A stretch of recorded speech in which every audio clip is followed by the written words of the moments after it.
right stuff, you got the right stuff, baby.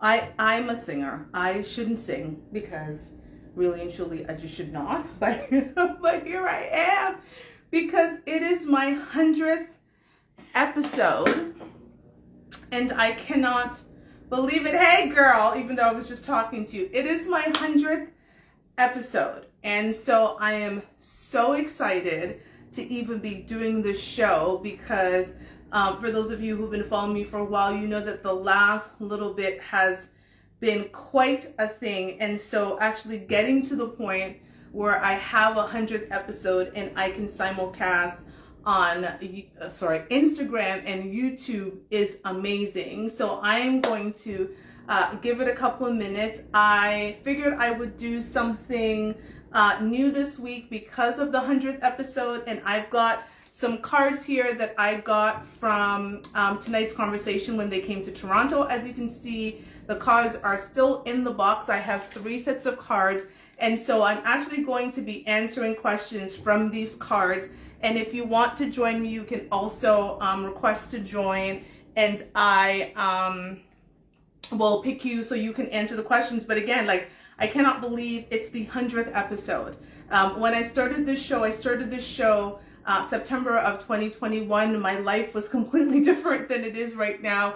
In December 2023, when I started this show, you couldn't have told me that I wouldn't have been married to my ex and living happily ever after. But life has happened, and so here I am doing this show alone, but it's grown so much. And my YouTube is being funny, so if you're watching me on YouTube, I apologize. For some reason, I'm tilted.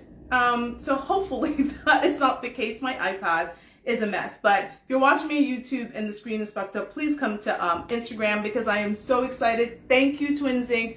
You've essentially been here from the beginning, and I have some friends that are on. So thank you, because again, I did not even know I would be here after the breakup, especially. I considered whether or not I should continue with the show. Honestly, I considered it for like 2 minutes. I knew that I would continue with the show because I thought that what I was doing was so important.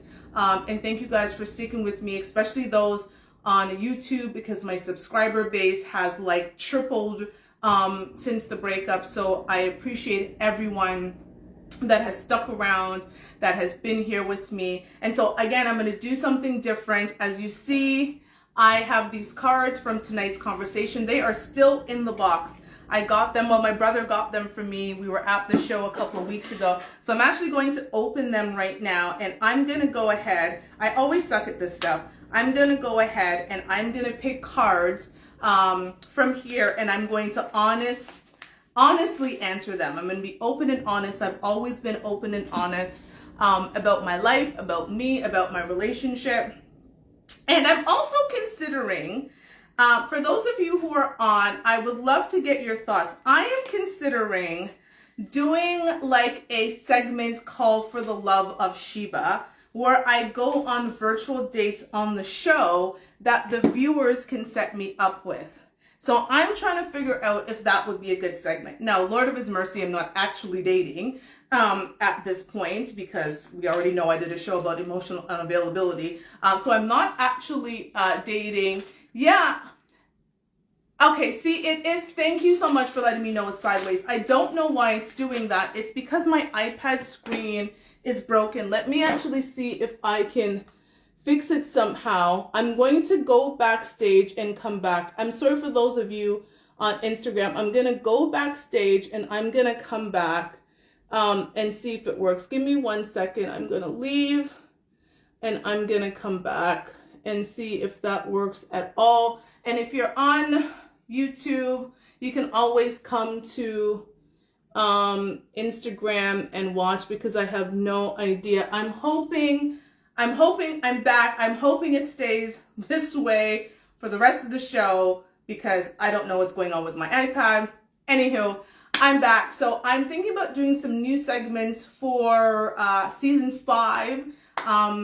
And so I'm going to be having some new guest hosts. Twins Inc. will be one of my guest hosts that will be joining me within the new year for season 5. Thank you.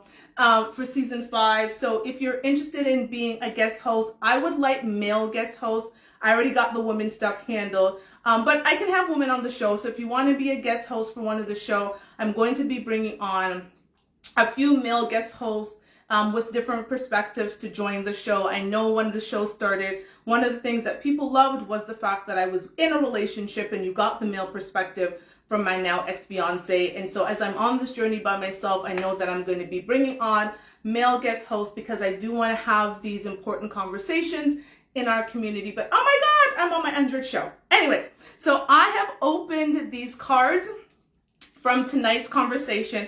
Again, as you can see, I just opened them on the show.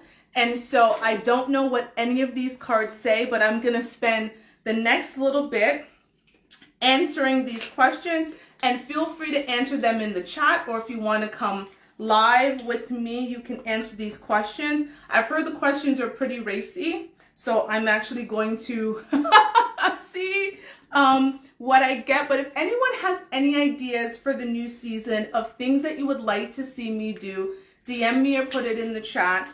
I'm not in the space where I am ready to seriously date, but I might be ready to date again. It's been almost 6 months since the breakup, and my healing has been slow, but it's going. And so I am looking to potentially date again. But if those of you who've seen my ex, you likely know that I have a bit of a type. And yeah, you know, Kendra G always says we all like the same thing, tall, dark, and handsome. But I have dated tall, dark, and handsome because my ex-husband was 6'5", my ex-fiance is 6'9", that you know, and my daughter's father is 6'7". This is not new to me. I have a 22-year-old. I've been doing this since I was in my 20s. So I do have a bit of a type. So if you want to set me up with someone, I'm not going to lie, they got to be over 6 feet. Preferably over 6'3". Most likely over 6'5", but I digress, girl. So I'm going to pick these questions randomly, and then we are going to answer them. So let me see. There was something at the top I was supposed to take off. I didn't even take it off. Okay. The first question from tonight's conversation, and feel free again to answer them in the chat as well, or come live with me. Oh. Is it okay to fantasize about another person while having sex with your significant other? So, is it okay to fantasize about another person while having sex with your significant other? So, the actual question is asking, is it okay? So, I'm going to say, no, it is not okay. However, it does happen, and I have done it. I have definitely fantasized about another person while having sex with someone. And I think most of the time for me, I fantasized about, sorry, I'm leaving the studio again because I do not know what's going on with my camera for YouTube. And so I'm just trying to fix it. Is it right? No. Have I done it? Yes. And generally I have fantasized about I fantasized about a woman while having sex with a man, because for most of you, I think you've been watching the show for a while, you know that I'm a bisexual woman. And so I've definitely fantasized about another woman while having sex with a man. Is it right? Is it okay? Clearly, I just answered it is not okay. But I've done it. Okay, what's Twinsig said? Hell no, I done it when I was single. No, here's the thing. I don't know if I've done it while I was in a relationship, but I've definitely done it while I've been having sex. If I think about it, was I in a relationship with that person? I'm gonna say no, because I can't say that when I was in a relationship I did it frequently. But definitely if I was having sex with someone I was in a relationship, which has happened. Hello, I'm 44 years old.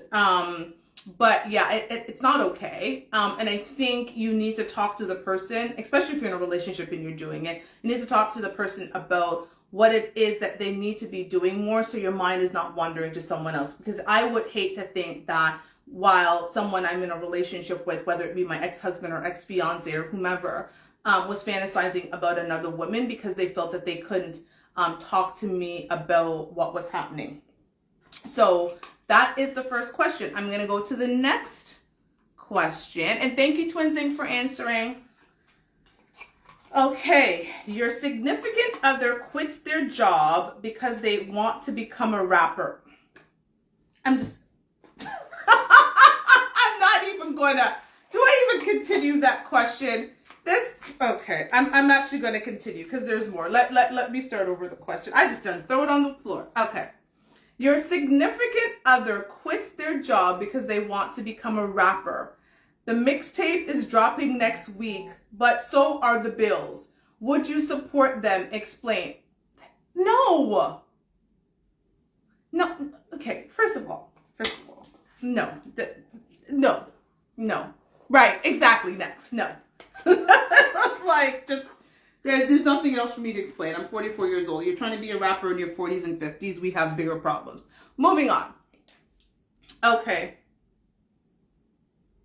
This one was have a 60-second phone sex conversation with your partner. Yeah, this one ain't gonna happen on the show because I don't have a partner and y'all will be my business too much. I do not know. Sorry, let me try to fix this screen here. Unfortunately, I do not know what's going on my YouTube. And so, sorry, YouTube, you guys are gonna have to see me in a way that but something's going on with my screen today. Okay. Next question. Let's go. Ooh! Under what conditions would you be willing to share your partner sexually? For me, that's easy because I'm bisexual. So it doesn't take a lot of conditions. It just takes a woman that me and my significant other are both interested in who's down for the cause. Like, it's not just anyone, because I find that a lot of people think just because I'm bisexual, I'm just letting anybody up in my bed. Absolutely not, because there's still certain standards that you have to meet. First of all, we both have to be attracted to you, because just because he's attracted to you doesn't mean that I'm going to be, and I'm the one that's important in the relationship. So that would be the first part. And then we would want to make sure that you're not going to be a stalker after, because too many relationships break up because they bring somebody into the bedroom and it just wasn't the right person, and the whole situation turned out to be a disaster. So for me, it would be like, are we both attracted to the person? Did they meet the standards that we set for ourselves? There's actually a bit of an interview process to even determine if you've got screws loose in your head. And then it's, on like Donkey Kong. But not everybody's open to that. And I think even just having the conversation about it is important. Like, ladies, don't be afraid if your man says that that's something that he would be willing to try. Sometimes just having the conversation and letting him have that fantasy is okay, because sometimes fantasy is not reality, right? Like, just because a man fantasizes about something doesn't mean that he'll actually do it. Some men just want to know that they can talk about their fantasies. Because I remember with my ex-husband many years ago, like, he was fine with certain things before we got married, and then once we got married, he wanted to lock everything down. It was a very interesting place to be in, because again, it was like he got it out of his system. But if you were watching my show a few weeks ago, my ex-husband was a slut. He was a whore. He was a slut. And so he wanted to lock it down with me, but wanted to spread his peen elsewhere. But that's another story for another time. Go watch the other show. Okay. So let's answer the next question. You're dating for about a year, but you have never been to your significant other's home. What does this most likely mean? Explain. It means that you're stupid. How are you dating somebody for a year? Like, let's just keep it real. How are you dating somebody for a year and you've never been to their house? Either one, you already know what's up. Like, you know that you are in a relationship with a man who's in a relationship with someone else. Or two, you're stupid. So I'm just going to give you these two options. You're stupid. Like, this is dumb. Like, why is this question here? Like, a year? You're with someone for a year? Are they homeless? Do they not have a home? Because if they don't have a home, then you have no home to go to. So I get that part. But or they must be homeless. Because maybe that's the third option. So 1, you're stupid. 2, they're homeless. Or 3, you already know that you're the side piece and that's why you're not going to their house. I'm not going to be dating somebody even for 6 weeks. If I'm dating somebody for 6 weeks on a regular basis and I'm not going, no.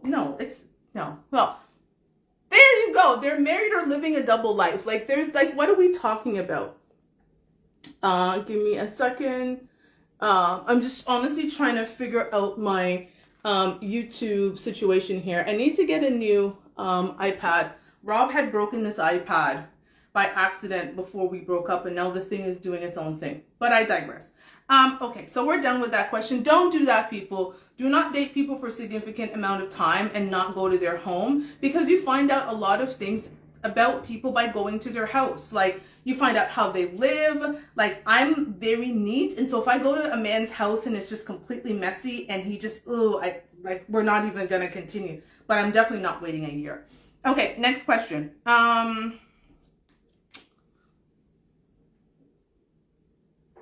True or false, people in toxic relationships have the best sex? Defend your answer. I don't have an answer to this because I don't understand how people end up in toxic relationships. Like, they might. I mean, they're two toxic people, right?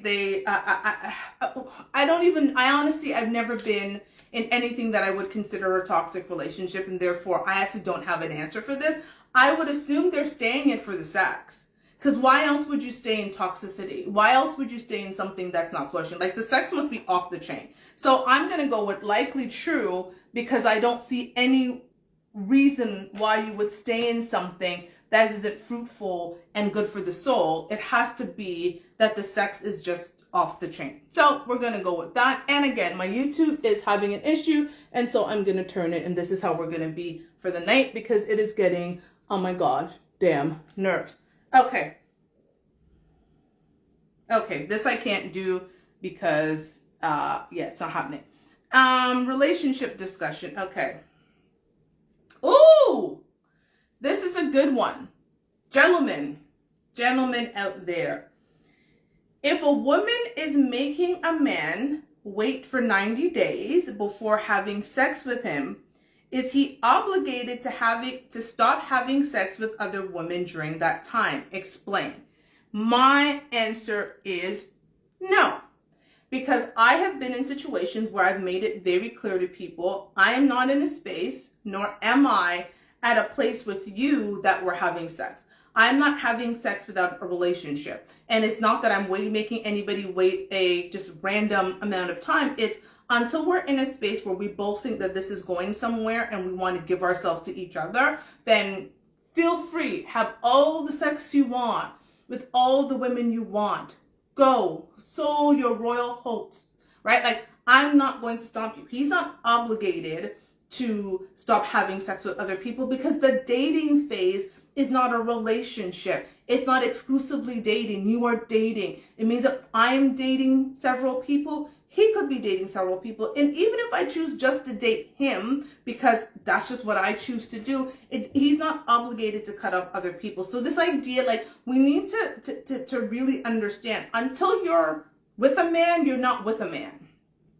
Until a man says, I want us to be together, you're not with him. A lot of us are running around having relationships with single men. Too many women are having relationships with single men. Just because he takes you out on nice dates, or he brings you to the parties, or he maybe even makes you meet his mama, until that man has said we are in a relationship, you are single, you're having fun. So if I am in a space where I'm not having sex with him, go have sex with other people. But if we're having sex, that means we're in a relationship. But that's just me. I mean, do what you guys want to do, but I don't want to know that I'm having sex with a man whose penis is just all over the place, unless we're having that sex together with other people. But that's just me. Okay, next question. Oh, good God. You're about to get into your significant other's car and notice the passenger seat is not how you left it. Do you inquire about it or not? Explain. No. First of all, like, who notices this stuff? I don't even know if I would notice this. I would notice if, and also, like, I don't keep tabs on my man. Like, he's got friends, he's got people. It could have been his mama, his sister, his brother, his best friend, a kid, a co-worker. Like, I'm not inquiring about anything. Here's my thing. Like, I don't do things in my life that's not gonna create peace for me, right? And that just sounds like an unpeaceful place to be. If I'm in a space where seeing a car seat moved is gonna spur something in me where I am so upset that I have to inquire about it and make it a thing, I shouldn't be with you. Like, I'm just not gonna do that, right? Like, we've got bigger issues other than the fact that the car seat has been moved, right? I'm just gonna get in the car, put the seat back up and call it a day, right? If I see other signs of potential cheating, okay, but the car seat, like, people, please don't waste your time on petty things. Like, maybe it's because I'm old now, I'm 44, like, even when I was 24, I wouldn't even care. It's just those things. I don't like to have internal angst. That's what I call it. A lot of us go into situations and it's like we're looking for reasons not to trust the person. I'm not getting with someone if I don't trust them.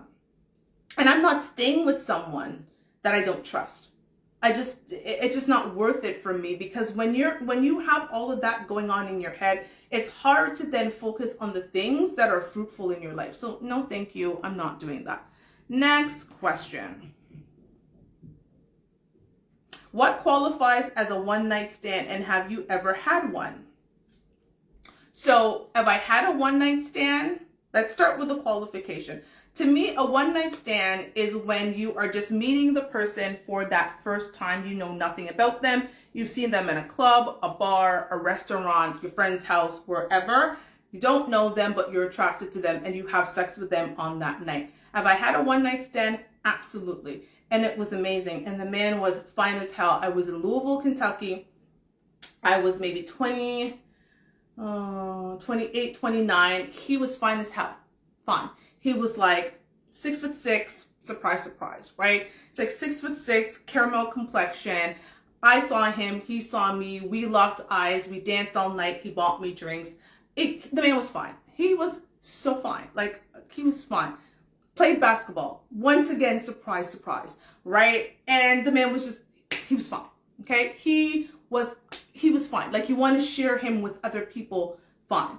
And we did go out after that. So it wasn't just a one-night stand where, like, we didn't see each other. We exchanged numbers, and he did take me out on a date before he went back to play ball, because he was playing ball overseas. But the man was fine. Like, he was fine. Now, would I do that today?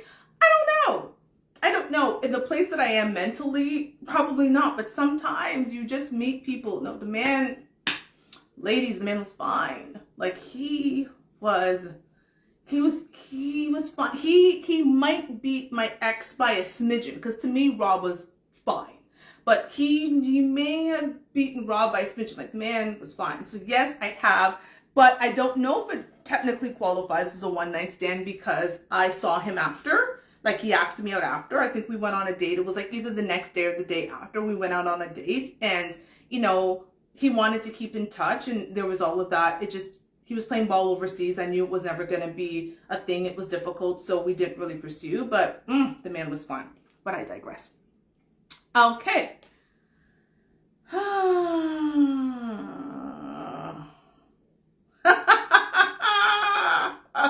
This is a funny one, because this could have been my life. Your stepchild's parent calls you about back child support. They expect you to pay what's owed because you're the spouse. Would you? Why or why not? So, this scenario is why I am not with my ex. Is because I knew that by marrying him, I would be taking responsibility for his 4 young children when I had 1 grown child. And so I would say, at the point that I became his spouse, I would pay it, because I am his spouse, and I would have been also legally responsible for these children, because when I married him, I would have been marrying into the situation. And if I I should know about that. I should know about whether or not my spouse, my now spouse, would have back child support or situations. I did not continue with my ex because that's a situation I did not want to get into.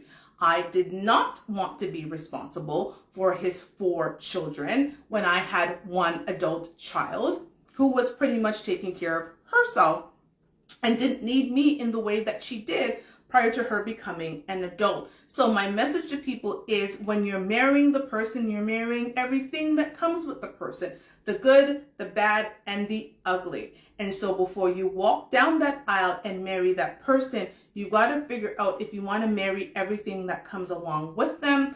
As much as I loved my ex, and those of you who were here from the beginning know that I love that man from the top of his head to the bottom of his feet, but I did not want everything that came with him. I did not want to be a step parent, and I did not want to be responsible for 4 children that I did not birth. And so I chose to walk away rather than walk forward and down the aisle, even though I would have loved to have lived happily ever after with him, but I would have not been so happy paying for his children for many years to come. So yes, if you are the spouse, I say you are responsible. It's a decision that you made to marry that person, and you marry everything that comes with them. And that is why it is important, before you become the spouse, you decide whether or not that situation is going to be for you, because I decided it wasn't for me. Love is not enough. Next question. Interesting. This is a question for the guys, because I don't know. I think this is very, very different for women. So I'm going to ask the question: would you automatically disqualify someone you had sex with on the first date from being wife/husband material for you? This is, guys, I'd like to know. A woman that you had sex with on the first date, are you disqualifying her? Because I would say it's different for women. Like, we would probably want to have a relationship. You know, I always say, women do not have sex with people we do not want to keep us. We are not that hardcore, right? I just told you about my one-night stand experience. I had sex with that man because he was fine. He was, I cannot even describe how fine this man is. The man was fine. I would share him, like I said, with others. That's how fine he was.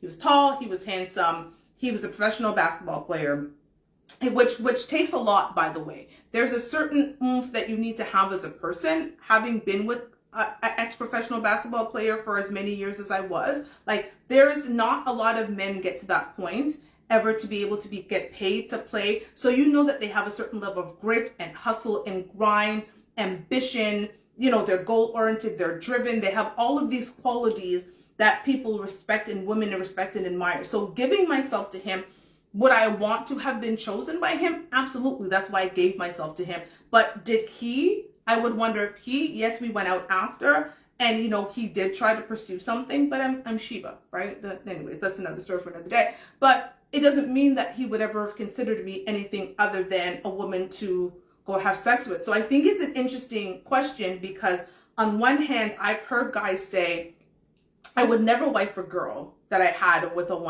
one-night stand with. But then there are guys that I know who have been in relationships with women that they had one-night stand with. And I would say for most women, giving ourselves to a man on the first night, of course we want them to keep us. Especially, and you're not, like, most women are not having one-night stands with a fat, ugly guy.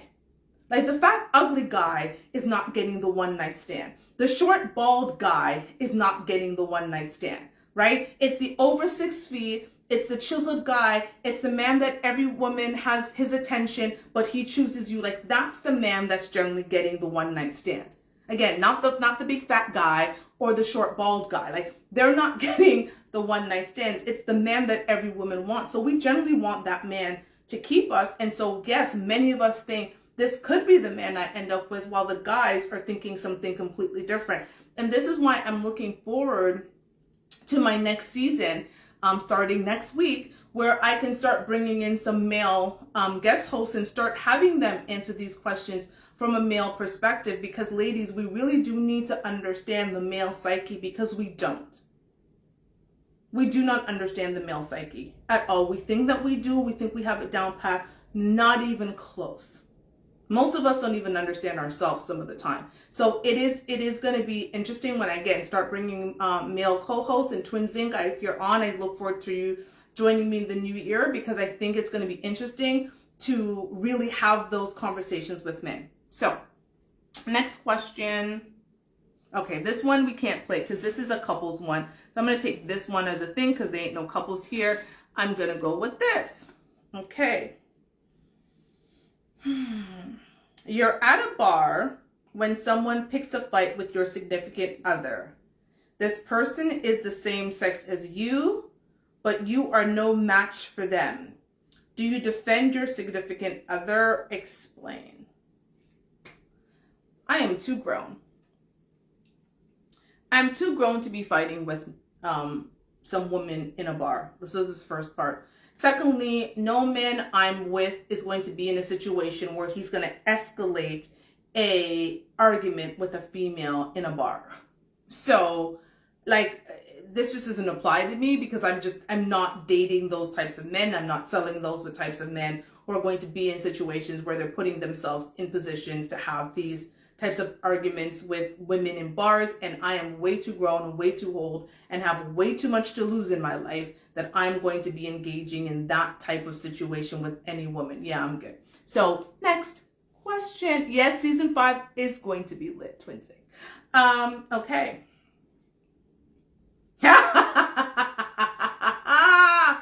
This just happened to me.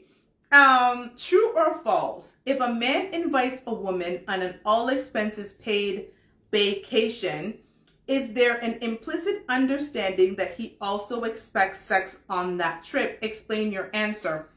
Yes. Yes. Yes.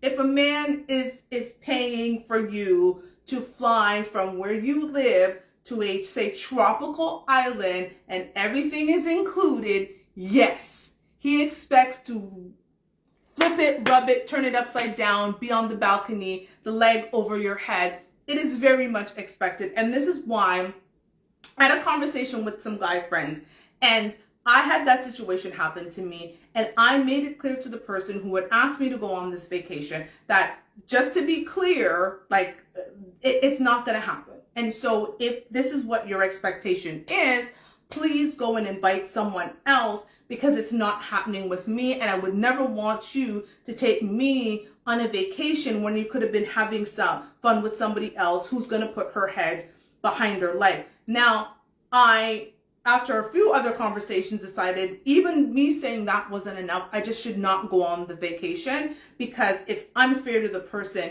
to spend their hard-earned money knowing that it's just not going to happen. It was never going to happen, ain't going to happen. I'm not even remotely interested, to the point where I said I would happy to tape you and another woman having sex, because we ain't never going to be. So I opted out after some deep discussions, especially with some male friends who are like, girl, even that's not enough. Telling the men that you're not going to do it and that he should spend his money, because at the end of the day, you're with somebody for a week. At some point, they're going to expect something. So yes, ladies, let's not act silly. Twin Zinc just said, yes, let's not act silly. A man spending his hard-earned money, and I know social media has made you guys think that there are just a bunch of men out there and all black men out there are making six figures. They are not.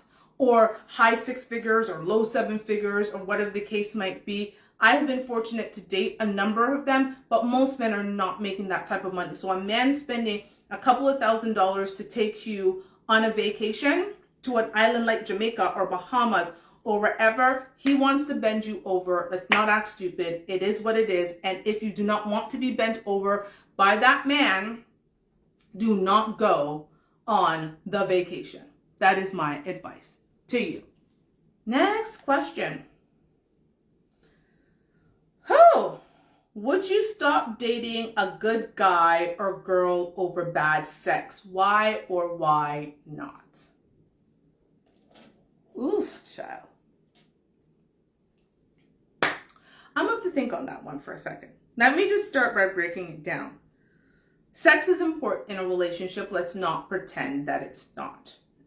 It is an important part of intimacy for me, and so I like to feel close to the person that I'm with. However, at the same time, If I'm explaining to the person that the sex is not enjoyable for me and they are willing to listen and make changes because they're not all caught up in their ego, I am willing to stick around. However, if the person is caught up in ego or starts calling me out my name because they think that the things that I want them to do makes me a 304 or whatever the case might be, then clearly I'm going to leave. It's about communication for me. So if we have open dialogue and we can have fuck your feelings conversations about the situation, then absolutely, 100%, I'm with you. We're going to ride it through. We're going to figure it out. We're going to try different things. We're going to watch porn. If we have to go to a sex club, if we just have to do whatever just to kind of get to that space, I'm going to ride with my man to the end. However, if you're not open to the dialogue and you're in your ego and you say, well, every other woman didn't have a problem, you must have a problem because you are a 304 or whatever, then sir, you got to go. So that would be my answer. It's not a simple yes or no from me because there's so many other factors that go into other parts of the relationship. If they're really, really good, I'm willing to work on the sex. Twins Inc. is saying sex is important, and yes, and I get that. I absolutely agree it's important. Like, it's very, very important. I have not had it in many a months, and trust me, when I am back at it, ooh, that poor man. However, I'm not willing to leave a very good man because of bad sex if that really good man is willing to improve upon his sex by doing the things that are necessary for us to improve. So that is my answer. Okay, this is fun. Next question. Oof. How do you know when a person is genuinely over their ex? Question mark. Give examples. As someone who is going through the breakup, and it's only been less than 6 months, 6 months at the end of this month, one of the examples to know that I would be over my ex is the fact that I'm no longer counting down how long the breakup has been. I am absolutely not over my ex because I still count down how long the breakup has been. I still feel a certain type of way when pictures of, oh God, these Facebook memories and Instagram memories, shit, when you're going through a breakup, they are the worst. So when you see those pictures and you still feel a certain type of way, if there are significant dates that happen and you're still like, this will be my first Christmas without Rob in several years.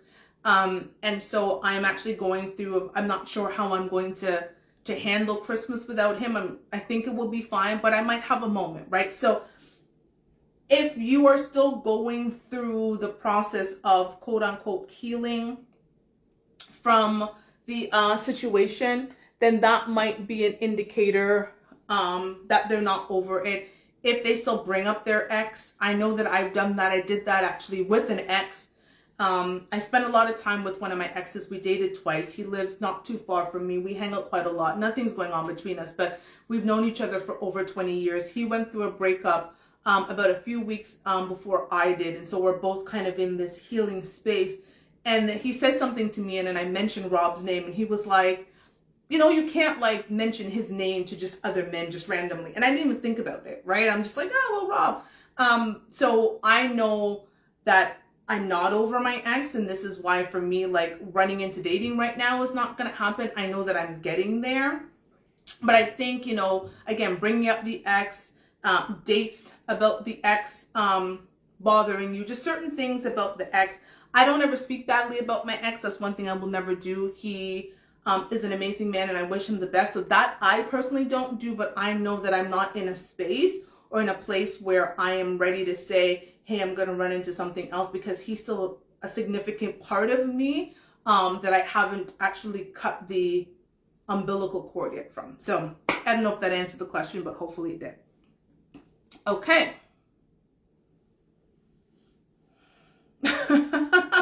Money is tight and your significant other has just received their 4th online shopping delivery of the week. What happens next?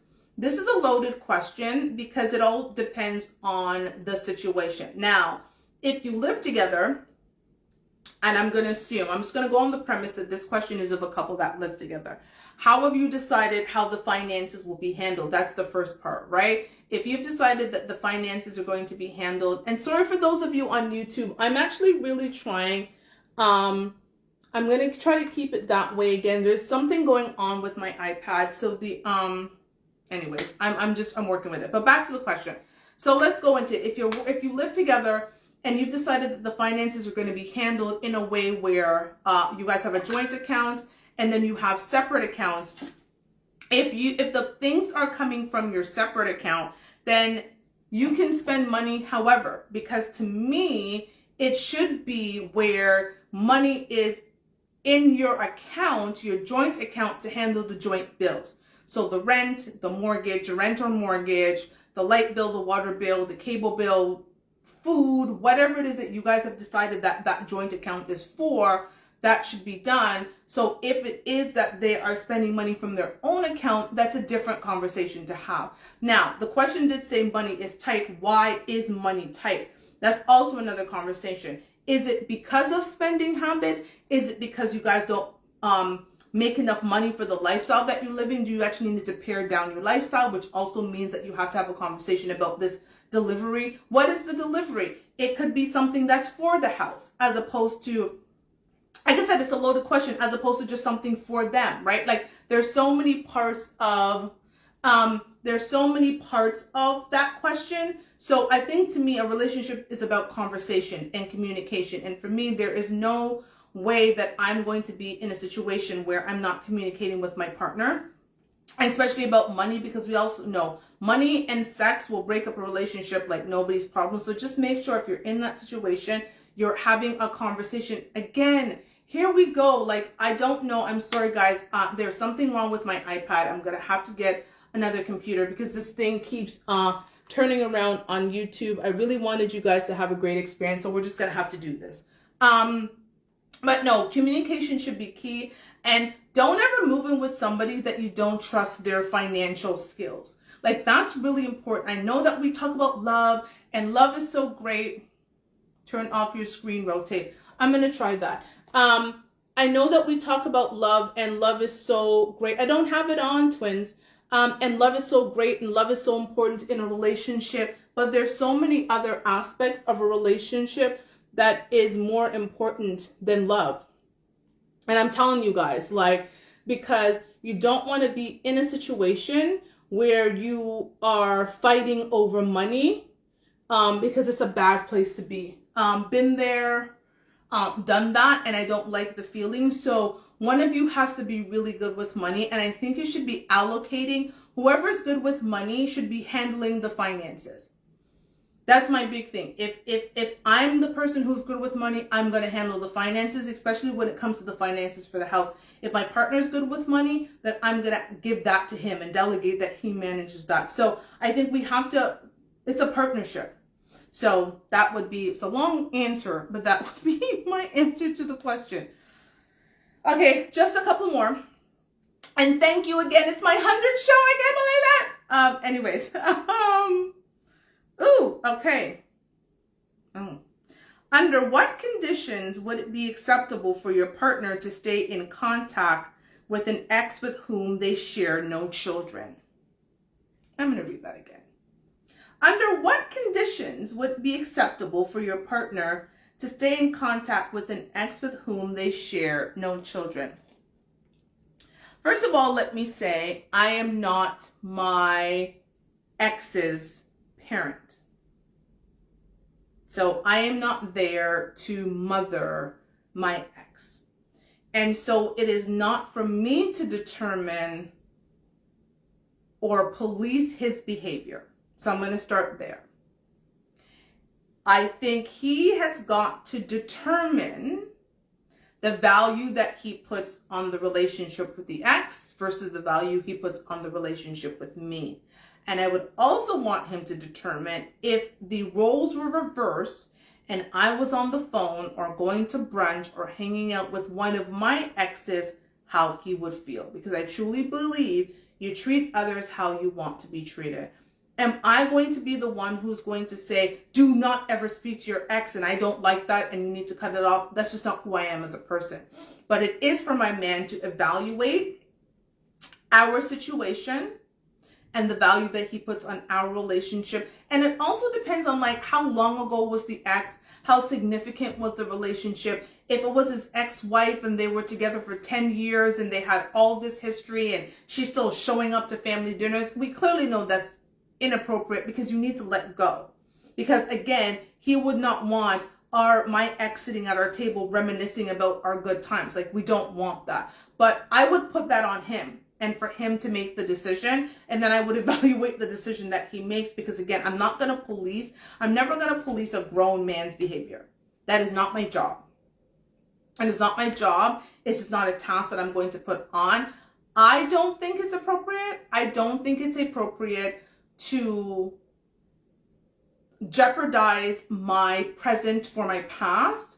And if I ever felt that my present was in jeopardy for my past, I would need to course correct that. But I'm not going to tell a grown man what he needs to do. I'm going to make him make the decision, and then I'm going to make a decision according to the decision that he makes. That's why I'm going to say, am I going to communicate to him? No, it's not going to be some Rubik's Cube mystery that he has to solve. I'm going to communicate how I feel, because I'm going to find out about the ex and the significance and, you know, any kind of lingering feelings and whatever that might be. I don't want to cut off somebody's relationship, but like I said, I don't believe that my past should ever present any issues in my present, because it's my past for a reason. Like, that's my ex for a reason. So that's my 2 cents about that. Just a couple more.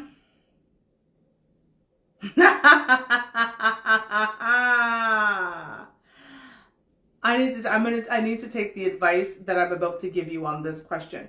True or false? The quality of a person's exes factors into their current dating value. Defend your answer. I'm gonna keep it real. I judge men on the women they choose to have babies with.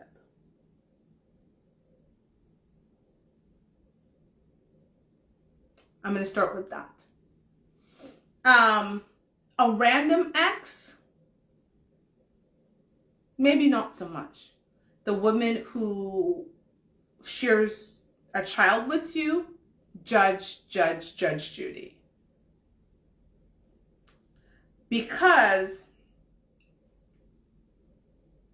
you made a determination that you were willing to put your future in the hands of this woman, because the woman you choose to have children with can directly impact your present and your future.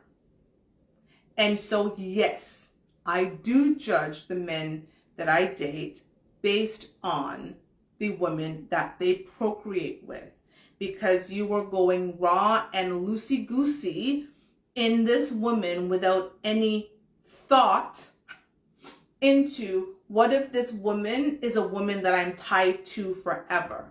And so I talk about my ex.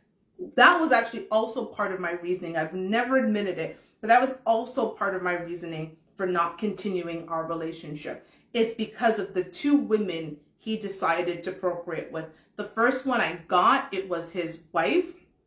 They had 2 children together. The next woman, I didn't get it. I didn't understand it. And I looked at him differently and evaluated it differently, especially when she started to become an issue in our relationship. I was like, this was on you. It's because you made your dick do the choosing, and you didn't let the big old brain that you have do the choosing. And now you're in a situation where this woman's going to be in your life forever, and potentially therefore I'm good, I'm out. So that matters, right? I think a man should absolutely judge me based on my daughter's father. Even if I was 21 years old when I had her, right? Like, this is the man that I gave the highest honor to. So if you meet my daughter's father and he's some bum off the street and he's got his pants hanging down, he's got 1 tooth missing, and it's just like, yes, I know it's been 20 something years, but it was like, girl, like this is who you choose to procreate with. Like this is who you gave the highest honor to and then lock down the baby factory.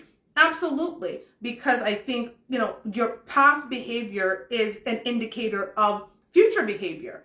And so the people that you meet, if they're pieces of crap right now, it's very unlikely that they're going to be something great. Can it happen? Yes. Probability and possibility. So we need to just, yes, I judge Judy people based on the women that they have chosen to leave their seed in and procreate with. So absolutely judge. And people should too. That's why it is important to have those conversations with people and find out who their child's father is or the child's mother is. Find out about them. Have conversations with them if you can. If you are at our big age in your late 30s or 40s and you're considering settling down with someone, do not negate the fact that, again, if they have children, that person's going to be in your life forever. And therefore, understanding the mentality of the person that you may have to deal with who is going to be in your life forever, it is important. Do not forget that part of it. And as much as I loved my ex, one of his children's mothers, I would never want that woman in my life. I would not want her at my dinner table. I would not want to have a conversation with her for more than 30 seconds. And so I had to end that relationship because I did not want that woman. I wanted the man in my life, but I damn well did not want the woman he procreated in my life. So the people that you procreate with, remember, they will have an impact on your present and your future. So watch it. Next question. If you're in a new relationship, is it appropriate to keep old pictures of you and your ex on social media? Explain. Oh God.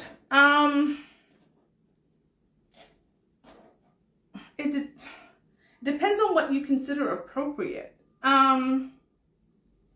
If my new partner had an issue with it, you know, we're gonna have a conversation.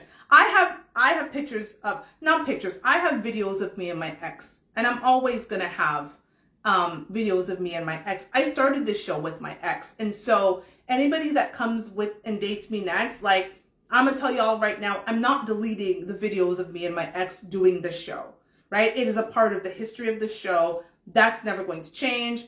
It ain't gonna change. It ain't gonna happen. You're gonna have to, you don't like it, I don't tell you, I have nothing, because like that's just not gonna happen, because that's business for me. Now, am I gonna have pictures of me and him tonguing down? No, like we don't have that, but I do have videos and some pictures. Probably I haven't gone through every picture and deleted them. Like I don't have time to do that. To me, like Twin Zinc is saying right here, like it's not a big deal. Like it's not a big deal to me. Like the way my ego was set up and the way my security set up, like I'm not worried about your ex. Again, unless it's somebody you have children with and it speaks to the type of person you are. Again, people you choose to have children with, but I don't care about stuff like that. It does not bother me one bit. Like I'll be the best you've ever had. Just saying. What's the most elaborate or desperate thing an ex has done to try to get back with you? Not divorce me for over a decade. Just joking. I've never had anybody do anything desperate to try to get me back. I think most people know when our relationship is over, it's over. But that actually wasn't a joke. My ex-husband wouldn't divorce me for over a decade because he said that I was the only woman he wanted to marry, and therefore, why would he divorce me so I can go marry someone else? So I don't know if you consider that desperate, but it is what it is. I just think people know when I'm done with you, I'm done with you. Like, there's no coming back. Like, I might love you, but love is not enough, so that's that. Okay, next question.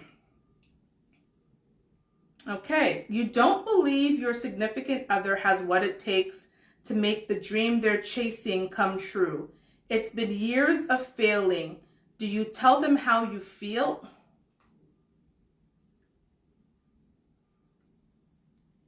What do y'all think my answer is going to be? I have a show called Fuck Your Feelings. First of all, let me tell you something. It's not taking me no years to tell anybody how I feel about anything. This is my future.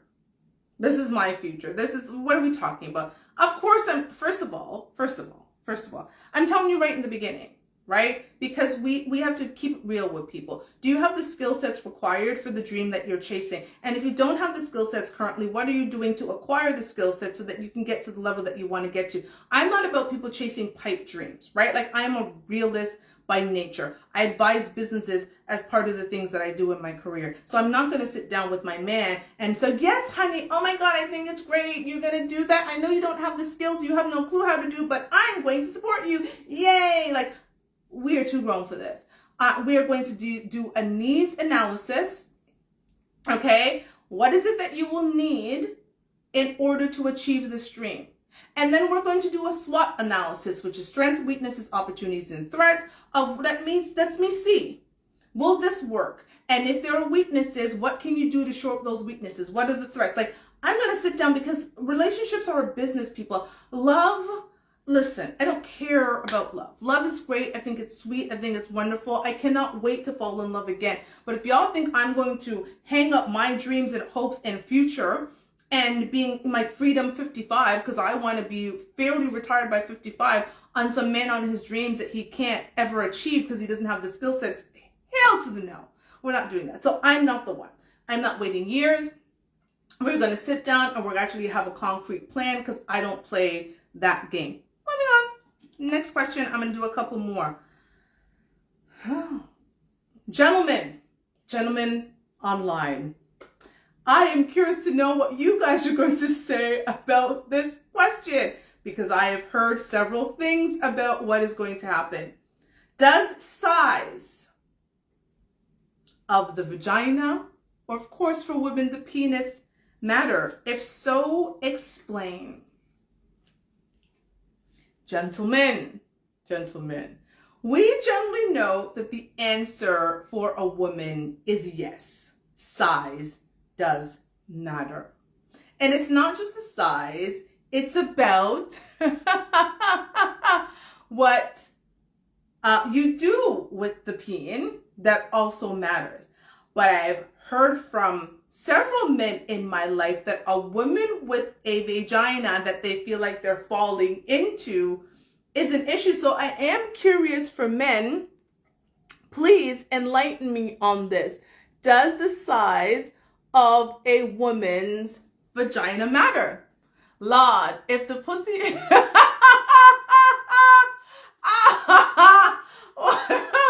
The answer on Instagram here is if the pussy beat boxing, I am out. First of all, deceased. Okay, I'm deceased. I'm deceased. I don't even know what that means. I am dying.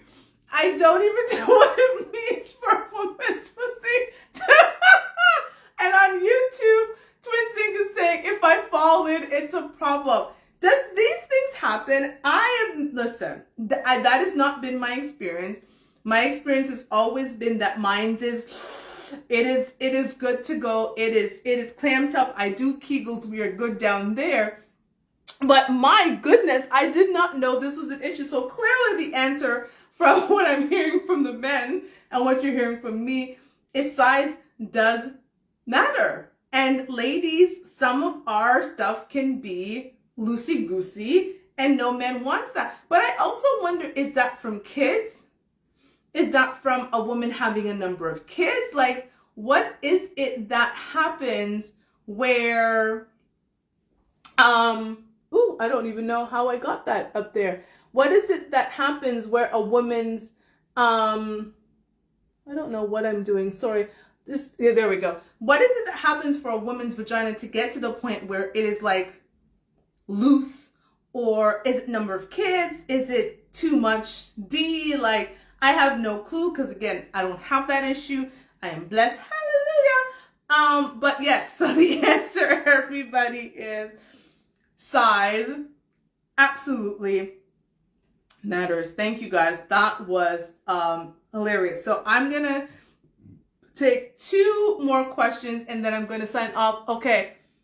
And then hold on, before I move on, every girl thinks their pussy is good. I have only told one girl the truth. Damn. Ladies, you hear that? Now, ooh, child, like I'd be scratching my head. I would hope men are telling me the truth.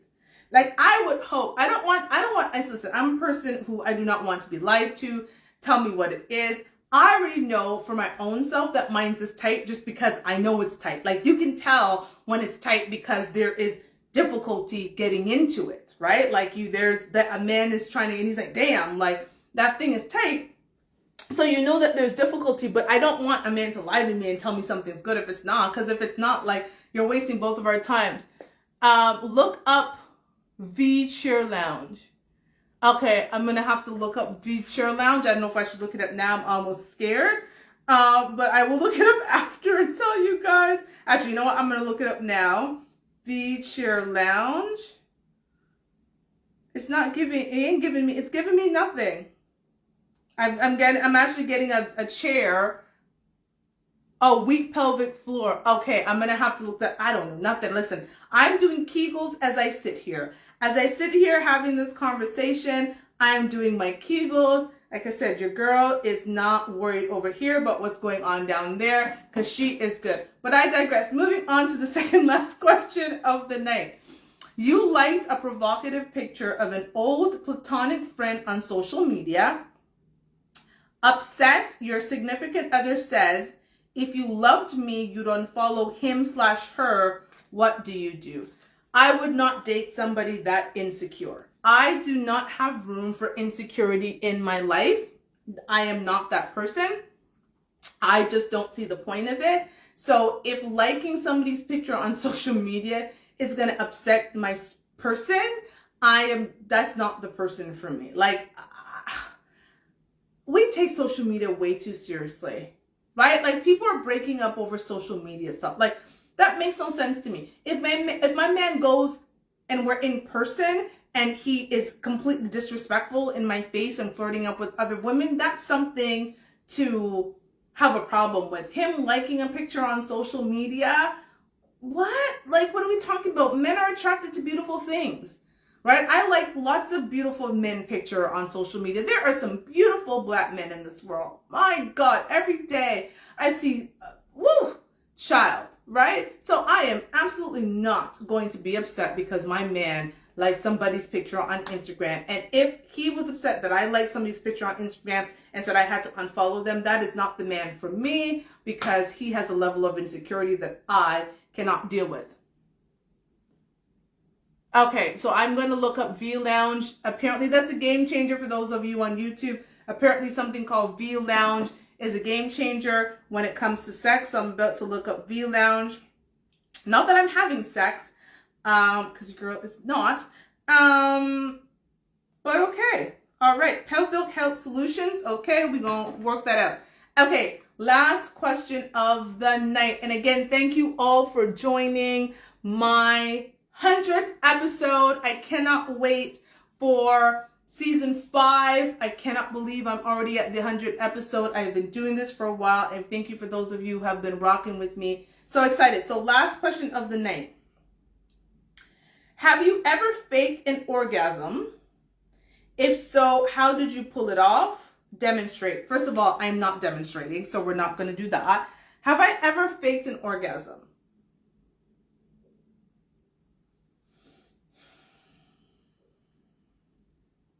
I can't say that I have. I can't, and I sat here thinking about it. I can't say that because it's a disservice to the person to fake something if it's not happening. Like, why? Like, I'm not doing that. Like, I'm not. Twin Sing said yes. How do guys even fake orgasm? That's such an interesting thing. Like, how do you guys fake an orgasm? Because I just thought that you guys get to the point where you're ready to explode and you come. Do you go and fake and then go into the bathroom and beat off? Like, twins, tell me, how does that work? Because I don't get it. Like, for the women, it's a lot of and like doing all of that and pretending and going maybe falling back, I guess. But to me, I can't. I'm just not stroking. I'm not stroking a man's ego. I can't stroke your ego like that. Like, if you're not putting it down, I have to tell you, because I'm doing a disservice to myself by saying that you're doing something that you're not doing and putting something down that you're not putting down. I can't do it. I'm sorry, guys. I can't do it. I can't fake it. Kudos to the woman that you can't. I'm not faking it to go to sleep. I'm not faking it for you to get. I have had, I won't lie. In my 20s, I had one guy where the sex was so bad, I just told him to roll off. I was like, please get up and put on your clothes and go. Like, this isn't working. Like, we're not doing this. Like, it's a no. It's a no. Don't ever, we're good. I cannot. Like, I couldn't. I couldn't. I was like, this is not for me.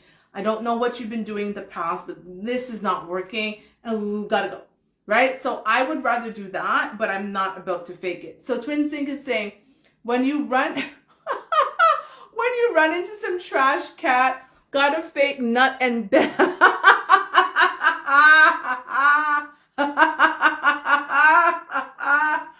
What makes the cat trash? That's the interesting, because again, here on, Instagram, Life Hustle was saying, a lot of us say that our pum pum is gold and it's platinum and it's so amazing. Like, how does a woman even know? I cannot wait to have my male co-host on in season 5 to be able to answer these questions, because ladies, we need to know this. I want women to be equipped with these answers. We are, again, Fuck Your Feelings is not about contentious relationships between men and women. It's about changing the conversation around Black relationships. It's about bringing us back together, and these conversations are important. So I cannot wait to have Twin Sync will be one of my guest hosts, and I have 2 other people in my life who are going to be coming on the show and allowing us to have these interesting conversations. Thank you for everyone. We're going to save it for season 5. There you go. These questions were amazing. Shout out to tonight's conversation for these cards.